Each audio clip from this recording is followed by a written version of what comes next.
도대체 왜 그토록 결혼을 거부하던 남자가 하루아침에 신부를 맞으려 했을까?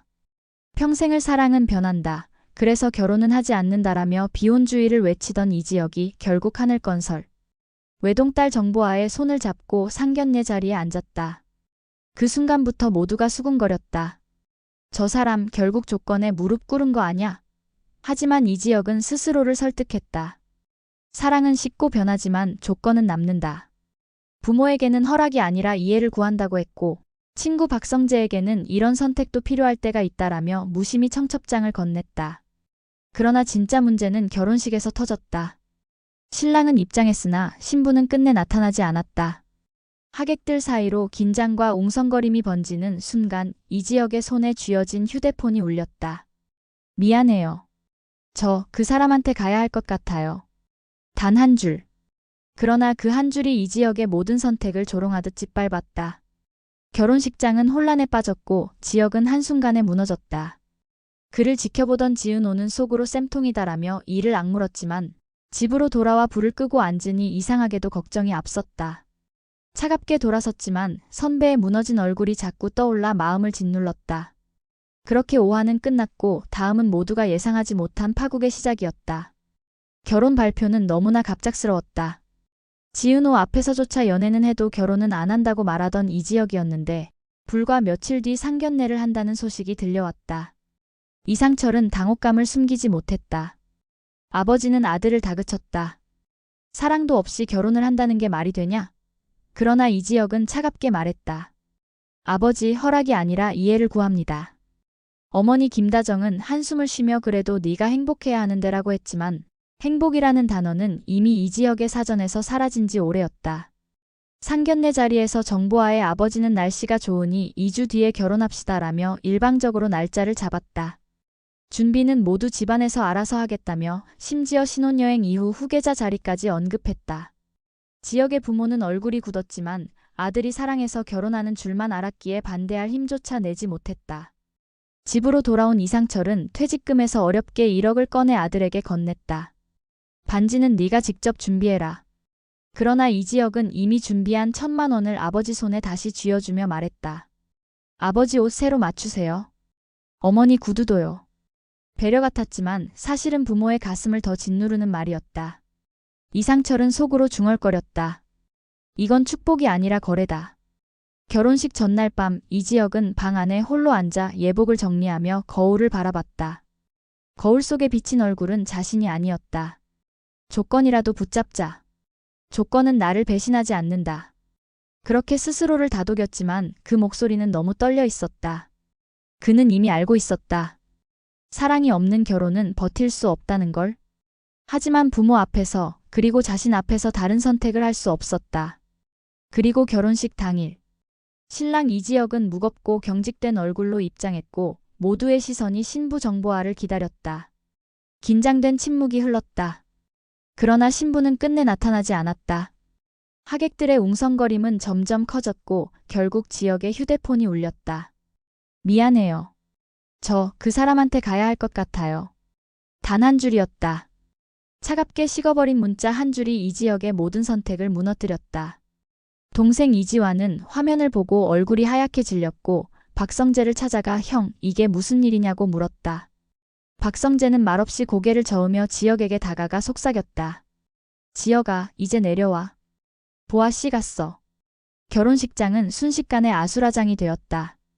하객들은 술렁였고 일부는 조롱하듯 웃었다. 하늘건설 측은 체면을 지키기 위해 위로금을 내밀었지만 이상철은 단칼에 거절했다.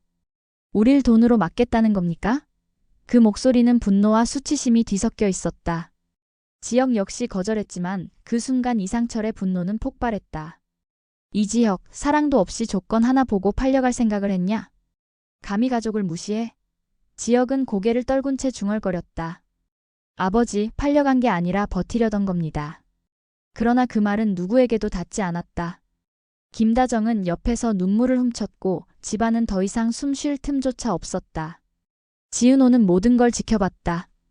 처음엔 속으로 쌤통이다라며 이를 악물었지만 시간이 흐를수록 마음이 복잡해졌다. 그래도 사람이 이렇게까지 무너지면 안 되는데. 선배의 무너진 얼굴은 자꾸만 떠올라 은호의 가슴을 짓눌렀다. 결국 은호는 카페로 돌아와 커피를 내리며 홀로 속삭였다. 선배, 왜 그렇게까지 했어요? 그러나 돌아오는 건 허공뿐이었다. 소문은 삽시간에 퍼졌다. 모두가 알고 있었다. 정보아가 고아 출신 백왕공과 깊은 사랑을 했다는 사실을. 집안의 결사반대로 결국 헤어졌지만 결혼식 날 그에게 갔다는 얘기가 돌았다. 누군가는 그 남자가 병원에 있다더라 했고 또 다른 이는 해외로 떠났다더라고 했다.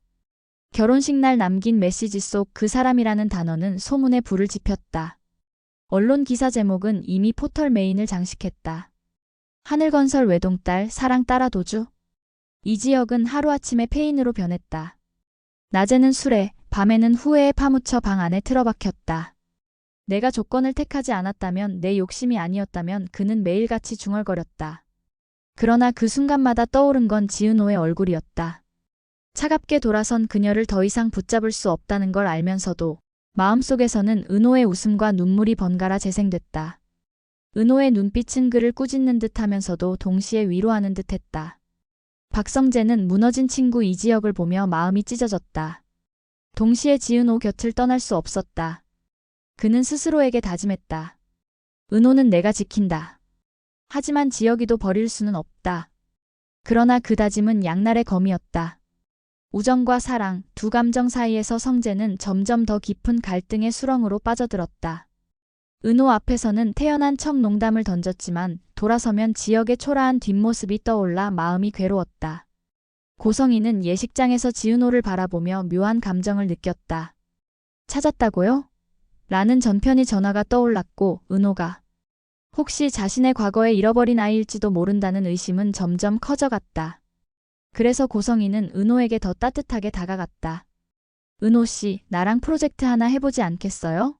겉으로는 단순한 제안이었지만 그 눈빛은 너무 절실했다. 그러나 그 손길이 진짜 모성인지 집착인지 누구도 알 수 없었다. 밤이 깊어지자 이지혁의 휴대폰에 또 하나의 메시지가 도착했다. 발신자는 정보아였다. 미안해요. 당신을 버린 게 아니었어요. 난 내가 지켜야 할 이름이 있었거든요. 이름은 말하지 않았다. 그러나 그 침묵은 더 큰 파국을 예고했다. 지혁은 휴대폰을 움켜쥐며 중얼거렸다. 지켜야 할 이름? 그게 대체 누구야? 이지혁은 이제 자신이 단순히 버려진 게 아니라 더 큰 권력 싸움 속에서 이용당했다는 사실을 알게 될 것이다. 동시에 정보아 역시 피해자라는 단서도 잡게 될 것이다.